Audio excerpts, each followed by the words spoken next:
लिए। तो देखिए 8 सीटें, जहां उत्तर प्रदेश में जिन 8 सीटों पर चुनाव हो रहा है, नगीना, मुरादाबाद, रामपुर, पीलीभीत, कहां चुनाव है पहले चरण का।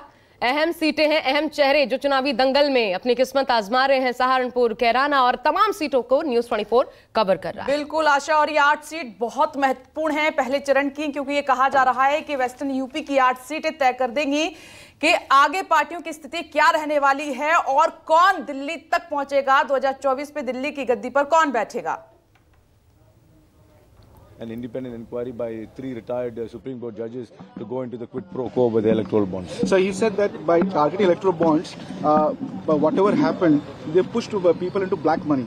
No, nothing of that sort. I mean, the point is, electoral bonds does not clean up the electoral system. It is a clear quid pro quo, cash for bonds for favors system, which has gotten exposed, and I'm glad the Supreme Court exposed it. So BJP is saying that they'll have double-digit vote share. Karti Chidambaram को आप सुन रहे थे। Karti Chidambaram electoral bond पर अपना पक्ष रखते हुए आपको दिख रहे थे। अब देखिए 21 राज्यों में 102 सीटों पर कुल मिलाकर के चुनाव इस बार हो रहा है। प्रथम चरण में 7 फेजेस में चुनाव होना है और 21 राज्य की 102 सीटें, इसमें तमिलनाडु की कुल मिलाकर के 39 सीटें, जिस पर एक ही चरण में चुनाव आज हो रहे हैं। बिल्कुल, और ये पहला चरण हम बार बार कह रहे हैं बहुत महत्वपूर्ण है, क्योंकि सबसे ज्यादा सीट पहले ही चरण में वोटिंग हो रही है। 102 सीट